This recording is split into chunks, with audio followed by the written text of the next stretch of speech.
do povo descumprir, do povo atentar contra, né? Então ele ressalta que a severidade com que isso era tratado, para que o povo pudesse ter reverência a Deus e respeitar a sua lei, respeitar esses preceitos, por causa do objetivo que estava envolvido, não só do descanso, mas da reverência a Deus, de um dia dedicado para Deus. Então por isso que era combatido esse materialismo, era combatido, né, esta falta de reverência, né, era tido como grande seriedade para que o povo pudesse se engajar num serviço dedicado a Deus e também fornecer descanso, dar descanso a si e aos seus servos, tá, okay? E até aos animais, como Deus também observa a importância do descanso até os animais, tá, ok?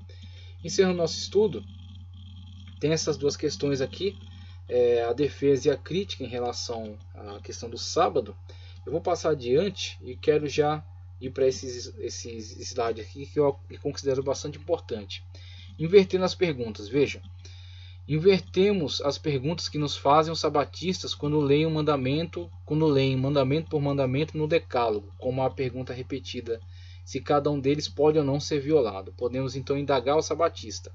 Veja só, interessante essa forma que ele colocou. Podiam os sacerdotes no templo ter outros deuses diante de Deus? Êxodo 20, verso 3, e ficar sem culpa? A resposta óbvia é não. Podiam os sacerdotes no templo fazer imagens de esculturas, se encurvar ante elas? Não. Podiam os sacerdotes no templo tomar o nome do Senhor em vão? Não. Podiam os sacerdotes no templo desonrar pai e mãe e ficar sem culpa? Não. Podiam os sacerdotes no templo adulterar ou ficar sem culpa? Não. Podiam os sacerdotes no templo furtar e ficar sem culpa? Certamente não. Podiam os sacerdotes no templo dizer falso testemunho? Também não. Podiam os sacerdotes no templo cobiçar a mulher do próximo e ficar sem culpa? Não. Agora veja só. E violar o sábado? Podiam os sacerdotes no templo violar o sábado? Sim. E a própria Escritura Sagrada nos aponta que de fato eles violavam o sábado e ficavam sem culpa. Por quê? Violavam o sábado legalista e os preceitos humanos, a tradição humana asseverada por eles. Conforme eu li lá para vocês. Eles não guardavam aqueles preceitos que eles mesmos, alguns mestres, né, haviam asseverado e cobravam excessivamente do povo. Mas os sacerdotes descumpriam. Ok? Os sacerdotes podiam violar o sábado no templo e ficar sem culpa. Com isto, não concordam naturalmente os adventistas que circunvam a autoridade de sua profetisa Ellen G. White. Ela escreveu: santificar o sábado ao Senhor importa em salvação eterna. Veja só, em Testemunhos Seletos, volume 3, página 22, segunda edição, 1956. Salvação não é somente através de Cristo, mas como Ellen G. White diz, é através de Cristo e da guarda do sábado. Erro, tá certo? Erro terrível. O sacerdote no templo realizava uma grande quantidade de trabalho servis no sábado judaico, matando, esfolando e queimando os animais sacrificados, o que em uma situação normal seria profanar o sábado judaico.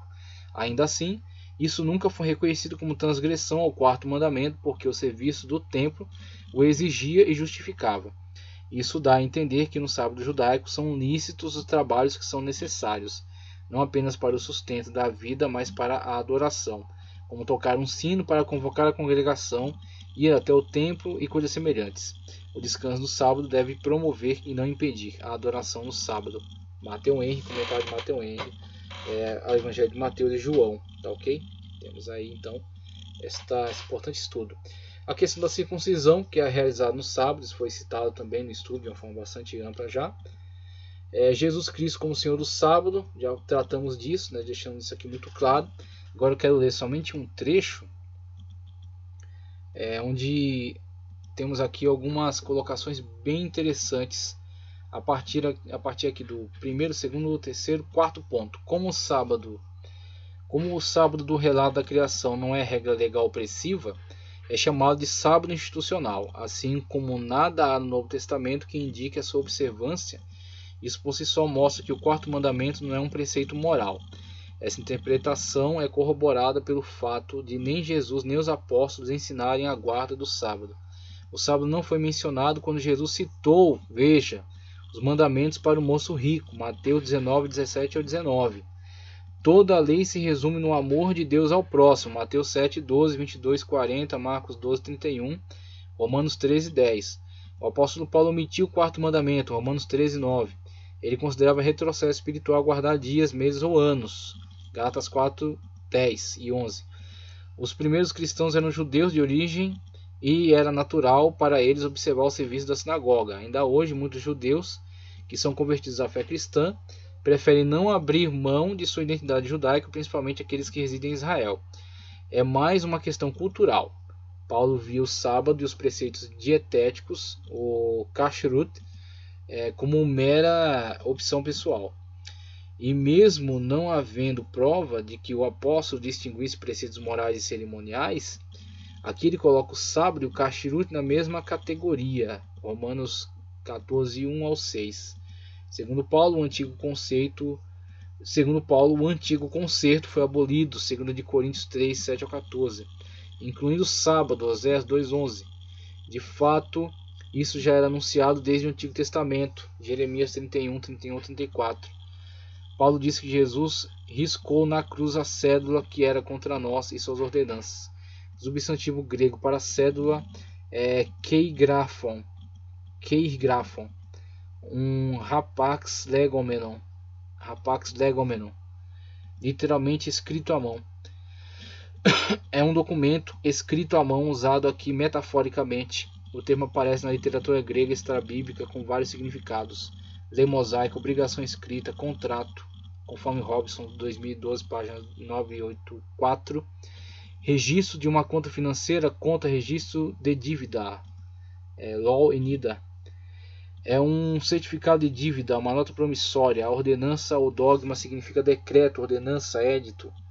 Um termo usado também em referência à lei de Moisés. É esse o sentido aqui, pois Jesus disse que a lei nos acusa, João 5,45.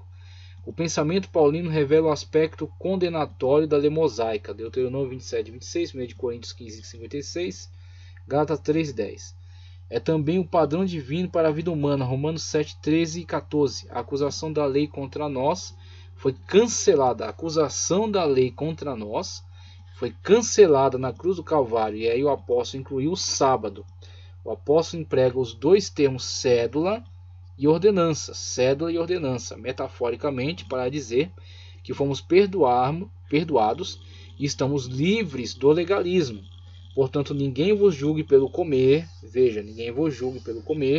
kashrut, nem pelo beber, também nesse preceito, por causa dos dias de festa, tá ok? Sábado relacionado às festas anuais, lua nova, sábados relacionados às festas mensais, tá ok?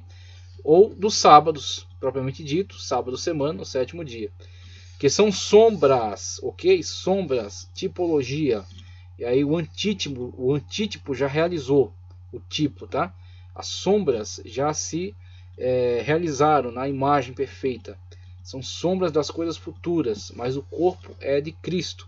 Colossenses 2:16 e 17. O sábado cerimonial ou legal, sábado legalista, é um termo para designar os festivais de Israel que englobam as festas anuais, mensais e semanais. Tá ok? Aqui, explicação sobre sábados, dia de festa, lua nova, já foi dada. O dia do culto cristão, sábado cristão. Quero fazer a leitura aqui que é muito importante, tem informações muito relevantes. Veja. O sábado legal do Decálogo foi estabelecido para Israel se lembrar da escravidão do Egito, Deuteronômio 5,15. Há certa analogia com o sábado cristão se guardado por alguém, o domingo se guardado por alguém, que sem precisar de imposição legal passou a ser o dia da adoração cristã coletiva em memória da ressurreição de Cristo. Então, o domingo é que está relacionado para nós com algo memorial, com algo referencial, com algo relevante e importante. Tá ok? Nós não estivemos escravos no Egito. Nós não celebramos Pessach. No Pessach, Cristo instituiu a ceia. Nós não fomos livrados do Egito, e sim de uma vida de condenação no pecado. Então, para nós, é ceia do Senhor. Para nós, é domingo, o dia no qual o Senhor ressuscitou. Esses são os nossos memoriais, são nossa referência. Retornar para o sábado legalista é você querer se conectar com a antiga aliança, sendo que nós temos uma nova, ok? Então nós temos aquilo que é perfeito, não aquilo que é transitório. Então aí o conselho do autor aos Hebreus, não pode voltar para os rudimentos, Tem que ir adiante, tem que seguir para aquilo que é perfeito. O dia da recordação passou a ser o dia de adoração cristã coletiva em memória da ressurreição de Cristo, que ocorreu no domingo. Marcos 16, 1 ao 6, Lucas 24, 1 ao 6. É o sábado institucional. Isso está claro em 3 passagens do Novo Testamento. No primeiro dia da semana, ajuntando os discípulos para o partir do pão. Atos 20, verso 7. Era um domingo. Talvez 24 de abril de 57, ele aponta aqui. Segundo F.F. Bruce, tá? O partir do pão é um termo usado para a ceia do Senhor. Atos 2:42, 1 Coríntios 10:16, 11:20 a 26. Segundo o autor citado, essa passagem é a evidência inequívoca mais primitiva que temos da prática cristã de reunir-se e adoração nesse dia. Isso se confirma mais adiante no Novo Testamento. No primeiro dia da semana, cada um de vós põe à parte o que puder juntar, conforme a sua prosperidade, para que não façam as coletas quando eu chegar. 1 Coríntios 16:2. Por que no primeiro dia? Porque eles se ajuntavam nesse dia. Temos aqui outra prova de que o primeiro dia da semana era o dia de culto regular. O apóstolo Paulo recomendou que nessas reuniões de domingo se levantasse uma coleta para socorrer os irmãos pobres de Jerusalém. O apóstolo João foi arrebatado no dia do Senhor, domingo, dia que o Senhor ressuscitou. Eu fui arrebatado em espírito no dia do Senhor e ouvi detrás de mim uma grande voz como de trombeta. Apocalipse 1:10. A expressão dia do Senhor não é escatológica, pois a construção grega aqui é entekriake remera. Se refere ao domingo. Versões católicas como Figueiredo, Matos Soares e a Bíblia do Peregrino empregam num dia de domingo para traduzir a referida frase. Essa tradução é aceitável porque está de acordo com o contexto bíblico e histórico. A palavra Kyriake significa domingo. Ainda hoje na Grécia o termo domingo literalmente quer dizer dia do Senhor. Em latim dominus, Senhor, e dies, dia.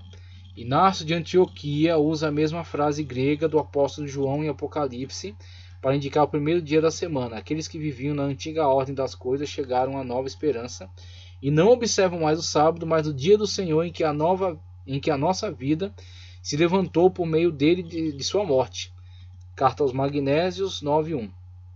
Coleção patrística 1, Padres Apostólicos. Inácio foi o terceiro bispo de Antioquia e conheceu o apóstolo Paulo e João, preso em 110. Constantino só virá lá para os 300, tá ok? Lá para depois do ano 300. Temos aqui algo do ano 110. Então não foi seu Constantino que instituiu o domingo, ok? Então sem erros, tá? Desfazendo erros históricos aqui. Preso em 110 no reinado de Trajano, foi levado a Roma e atirado às feras. Trata-se de alguém da segunda geração dos apóstolos. Então, quando ele fala acerca disso, ele também não está instituindo, ele está falando de algo que já estava posto. Então, foi instituído entre os cristãos, ok? Os cristãos de origem, os cristãos que viram a ressurreição de Cristo, né? Que acompanharam o Cristo ressurreto, aos quais ele se manifestou e que ficou já instituído entre eles o domingo. Outra razão que confirma a interpretação é o fato da Septuaginta usar uma forma diferente para o dia do Senhor escatológico, Remerato Kyrio ou Remera Kyrio, e a mesma acontece nas 5 vezes que a frase aparece no Novo Testamento grego. Os primeiros pais da igreja mostram que nos 3 primeiros séculos da história da igreja o domingo continuava sendo o dia de reunião dos cristãos. Além de Inácio de Antioquia, isso pode ser visto na Epístola de Barnabé, que não era o Barnabé citado no Novo Testamento, tá? Trata-se de um documento da primeira metade do 2º século que declara: eis porque celebramos como festa alegre o 8º dia, no qual Jesus ressuscitou dos mortos, depois de se manifestar, subiu aos céus. Epístola de Barnabé 15:9. Fechando aqui, herdamos dos dias apostólicos essa prática que foi perpetuada pelo tempo. Os preceitos cerimoniais não desobrigam os seres humanos de cultuarem a Deus, mas estes não precisam de rituais, e nem lhes é exigido irem a Jerusalém. Nem ir a Jerusalém, nem orar em direção ao Monte Moriá, nem ao Monte Sinai, nem pegar pedra do Sinai, nem beber água do Jordão, tá certo? Tudo besteira, tudo balela, tudo misticismo, tá certo? Tudo isso são meios de idolatria, ok? são ritualísticas inúteis colocadas dentro do cristianismo para te enganar. Então nós temos que estar atentos, constantemente atentos a todo esse tipo de besteira, de baboseira que o pessoal tem tentado incutir. Sejamos bereanos e vamos ficar só com a palavra. Da mesma forma, o sábado não precisa ser o 7º dia da semana. Não precisa ser o 7º dia da semana. Os adventistas do 7º dia estão equivocados quando afirmam que o imperador Constantino substituiu o sábado pelo domingo. A sua doutrina não tem sustentação bíblica, é um erro teológico e histórico. Ezequiel Soares, né, faz essas afirmações. E aí tem esses 3 subsídios, mesmo que a aula já está bem grande, mas eu pretendo deixar, né, para que você possa então aproveitar das informações que ele vai fornecer aqui. Então ele tem aqui, trago aqui o comentário bíblico NVI, tá? Sobre a conclusão da obra criativa, o 7º dia. Aqui na página 158, veja só, página 158. 7º dia. O propósito de Deus tinha sido atingido de forma tão perfeita que no 7º dia ele sabá. No 7º dia ele sabá, ele descansou. Tá ok? Deixa eu só encontrar aqui o texto novamente. Só um minuto. Então havia sido concluído ele sabá. Isto é, ele cessou, parou, descansou, acabou de fazer e descansou. Do contexto descansou inadequado. Versos 2 e 3. Pois implica esforço que não foi de forma alguma sugerido. Podemos observar, com base no verso 2, que ninguém poderia afirmar que a obra de Deus estava concluída até que ele mostrasse que estava ao cessar de fazê-la. Só ele poderia indicar isso, né? Semelhantemente, em Êxodo 29, guardar o sábado é um sinal de que todo o trabalho do homem foi feito. Que esse cessar da obra da criação é final e definitivo se mostra pela omissão de qualquer menção conclusiva à noite e manhã. Por isso não há contradição em João 5,17, em que a referência é a obra de cura e não a criação. Embora fique claro que o homem em comunhão com Deus vai guardar o sábado, no sentido de cessar de fazer o seu próprio trabalho. Não há evidência de uma revelação universal nos primórdios. Esdras afirmou que não tinha sido uma revelação a Israel. Não reconhecer que a prova de Deus ter concluído sua obra era o sábado levou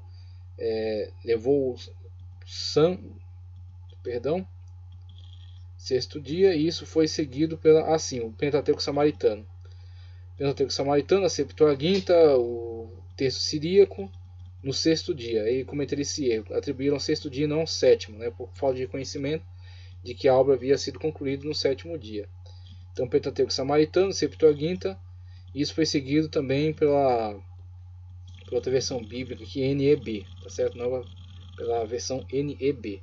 Então, alguns erros cometidos, né, tentando se interpretar de outro modo, né, esta questão aqui da cessação do trabalho divino ao 7º dia, tá?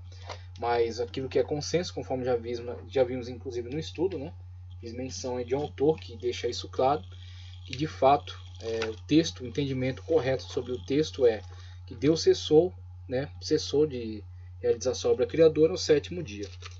Agora eu quero trazer outra contribuição, que é do comentário bíblico pentecostal, tá? Do comentário bíblico pentecostal, agora sobre o senhorio de Cristo em relação ao sábado.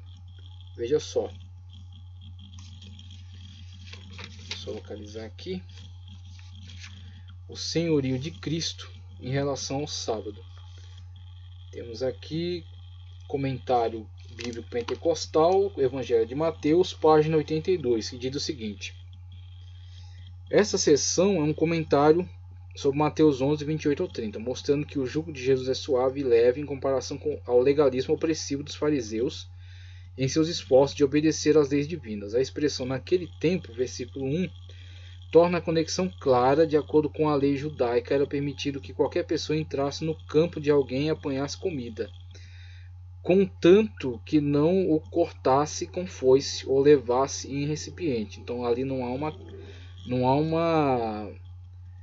foi um roubo, tá? Não foi assim um crime, não foi algo incorreto eles apanharem aquele alimento, né? Entrarem no campo e apanharem ali, porque havia permissão da lei desde que se fizesse conforme o que foi foi ordenado, né? Conforme o que foi prescrito. Então eles não podiam cortar com foice, apenas tiravam, né? Destacavam do caule. Então em relação a isso não há nenhum problema. Esses viajantes e os pobres não precisavam passar fome. Contudo, os fariseus fizeram objeções aos discípulos de Jesus por arrancarem grãos no sábado. Alguns rabinos levavam tão a sério a proibição de trabalhar no sábado que proibiam a pessoa de cuspir nesse dia, para que não perturbasse a terra, e assim fosse interpretado como a ardura no sábado. Eles imitavam a viagem no sábado a cerca de 960 metros. Carregar pertences de uma casa em chamas era proibido no sábado. Não era permitido que as mulheres se olhassem no espelho em dia de sábado para que elas não fossem tentadas a arrancar um cabelo branco. Em contraste com os fariseus, Jesus tinha uma abordagem sensata da lei e adotava sua misericórdia inerente, em vez de se conformar com a indiferença a cada jota e tio de sua interpretação legalista. Jesus defende a ação dos discípulos, dando exemplo nas Escrituras, nos quais as convenções religiosas eram postas à parte. Ou seja, existe algo prioritário, né? Existem algumas questões, algumas atitudes que são prioritárias em relação a outras. Então é isso que Cristo estava asseverando aí. Veja só. O primeiro exemplo de Jesus é a ocasião em que o rei Davi e seus homens comeram do pão da proposição, que ficava em cima da mesa do lugar santo. A lei de Deus permitia que somente os sacerdotes comessem desse pão. Contudo, Davi e seus seguidores comeram quando tiveram fome. Então, uma vez que a fome é um assunto urgente, eles estavam ali padecendo de fome, a questão da proibição de se fornecer aquele pão a outros que não sacerdotes foi quebrada e não houve problema com isso, né? É uma ordem de prioridade, né? Então existem ordens de prioridade. Richard Franz sugere que Jesus cita este exemplo não apenas para justificar as ações dos discípulos, mas também para mostrar que sua autoridade para interpretar a lei é maior que Davi. Se Davi fez, né, imagina o Senhor Jesus Cristo, que é maior que ele. 3 vezes neste capítulo, Jesus diz que está aqui quem é maior do que o templo, mais do que Jonas, mais do que Salomão. Só Mateus registra o segundo exemplo de autoridade sobre o sábado, a menção aos sacerdotes do Antigo Testamento que violam, como a gente viu no estudo que acabou de ver, né? Que violam o sábado e não obstante ficam sem culpa. Mateus o inclui uma vez que sua audiência está mais familiarizada com as práticas judaicas que as audiências dos outros evangelistas. Veja a introdução. Jesus está se referindo aos sacrifícios que a lei exigia que os sacerdotes fizessem no sábado, além das ofertas habituais. Ele tem maior autoridade que o templo, que era o templo, em cujo serviço os sacerdotes tinham a obrigação de trabalhar no sábado em aparente violação à lei. Se Cristo é maior que o templo, e assim o sábado, conforme Cristo está asseverando aqui, é cumprido, é realizado, é plenamente concretizado por meio dele, nós que estamos em Cristo, estamos cumprindo o sábado em Cristo, estamos cumprindo o sábado por meio dele. Uma vez que ele é maior que o sábado, ele colocou como objetivo principal servir ao Senhor no sábado, adorar a Deus no sábado, fazer o bem no sábado. Eis aí o que devemos fazer, não somente no sábado, mas a todo tempo, uma vez que estamos em Cristo. Tá ok? Então temos aí a questão importantíssima de sábado como a conclusão da obra criativa, sábado como sendo um meio pelo qual Cristo nos permite servir a Deus de uma forma plena, tá certo? Sendo então nós completamente enquadrados na pessoa bendita de Cristo Jesus, né? Estamos nele, guardamos assim o sábado através de Cristo. E agora uma questão mais direta relacionada aqui aos adventistas. Veja, livro de Ezequiel Soares, Manual Apologética Cristã, a questão do sábado, página 291. Afirmam que a guarda do sábado está na lei e que por isso deve ser observado de geração em geração, porque é um dos preceitos escritos na lei de Deus, que segundo eles é a mesma lei moral. Assim classificam a lei de moral e cerimonial. A lei de lei moral e lei cerimonial. Os 10 mandamentos são a lei moral, chamada de lei de Deus, e a lei cerimonial, chamada por eles de lei de Moisés. Esse arranjo adventista não pode ser confirmado na Bíblia. Vamos aos fatos. A Bíblia afirma que existe só uma lei. Os judeus interpretam assim: um só Deus, um só legislador, portanto uma só lei. O que existe na verdade são preceitos morais, preceitos cerimoniais e preceitos civis. É chamado de lei de Deus. São classificados dessa forma, mas constituem todos uma só lei. A lei de Deus. É chamada de lei de Deus. Porque teve sua origem nele. Lei de Moisés. Porque foi Moisés o legislador que Deus escolheu para promulgá-la no Sinai. Os preceitos, tanto do Decálogo como fora dele, são chamados alternadamente de lei de Deus, ou lei do Senhor, ou lei de Moisés. E cumprindo-se os dias da purificação, segundo a lei de Moisés, o levaram a Jerusalém, para os apresentarem ao Senhor, segundo o que está escrito na lei do Senhor. Lucas 2, 22 e 23. Não são 2 ou 3 leis, mas uma só lei, apresentada por esses nomes. Veja ainda Neemias 8, 1, 2, 8 e 18. Tá ok? Então, somente até aqui, para ressaltar a questão de que a lei é uma só. E se você pretende entrar pelo caminho da guarda da lei, você não obterá salvação, porque a lei a ninguém salva. Tá certo?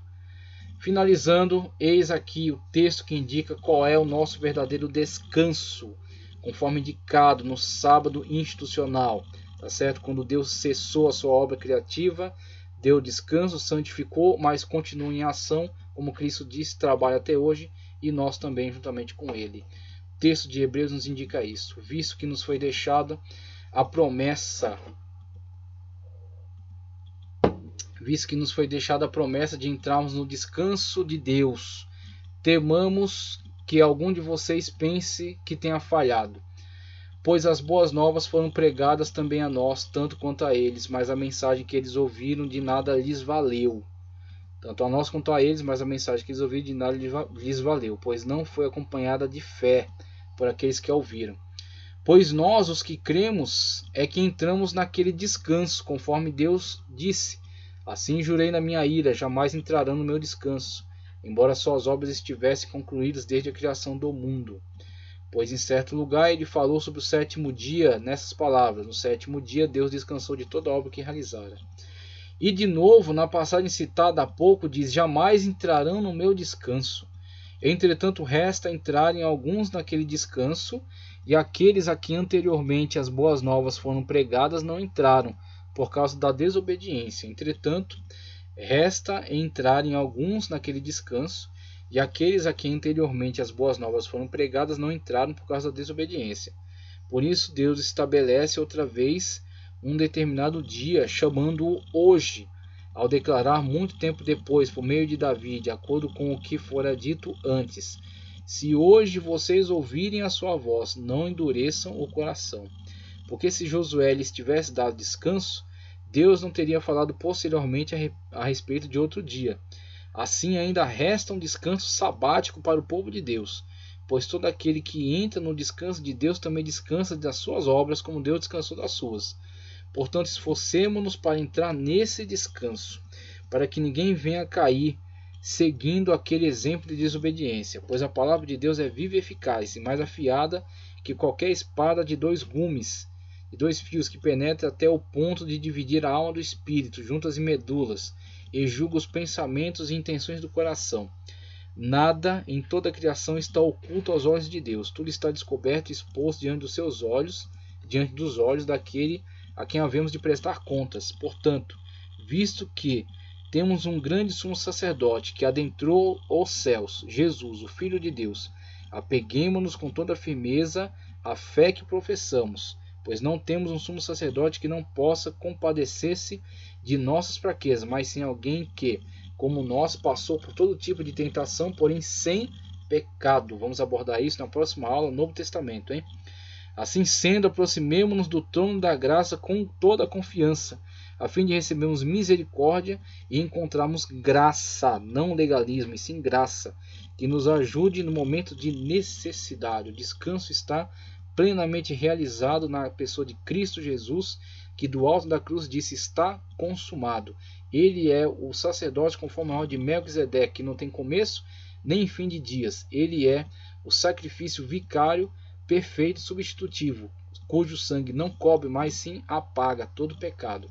Assim nele temos o descanso de todas aquelas obras e estamos plenificados em Deus por meio de Cristo Jesus. Tudo aquilo que fazemos em Cristo, fazemos para Deus, é santificado, e assim estamos constantemente servindo a Deus e plenamente, satisfeitos, realizados na pessoa bendita dele. Então temos em Cristo nosso verdadeiro descanso, tá ok? Agora, finalizando, fechando, Jesus Cristo é o nosso sábado, nosso descanso. Nele está cumprida a lei. Antes que viesse esta fé, estávamos sob a custódia da lei, nela encerrados, até que a fé que haveria de vir fosse revelada. Assim, a lei foi o nosso tutor, pedagogo, o escravo que conduzia a criança até o mestre, que é Cristo, para que fôssemos justificados pela fé. Agora, porém, tendo chegado à fé, já não estamos mais sob o controle do tutor, ok? Tem gente que quer se submeter novamente ao tutor e não ao mestre. Todos vocês são filhos de Deus mediante a fé em Cristo Jesus, pois os que em Cristo foram batizados, de Cristo se revestiram. Não há judeu, não há grego, nem escravo, nem livre, nem homem, nem mulher, pois todos são um em Cristo Jesus. E se vocês são de Cristo, são descendência de Abraão, ok? Aquele Abraão que não guardava a lei, preceitos legais cerimonialistas, mas que estava ligado diretamente ao sábado institucional dado por Deus para a santificação e para servir a Deus, para guardar a fé em Deus e servi-lo em espírito e em verdade. Então Abraão andava por fé e por fé foi justificado, não por práticas de lei, mas sim por fé. E herdeiros segundo a promessa. Gálatas 3, 23, 29. Encerro aqui esse estudo, ficou bem longo, mas era muito importante. Então, que Deus continue abençoando grandemente a sua vida, que o Senhor Jesus continue fazendo você crescer cada vez mais na graça e no conhecimento. Inscreva-se no canal, tá certo? Indique esse canal, indique esse vídeo, compartilhe, continue orando pela minha vida, que eu vou aqui orando pela sua, e que o Senhor continue nos conduzindo aí por esse caminho de aprendizado, de conhecimento, em nome do Senhor Jesus. Amém.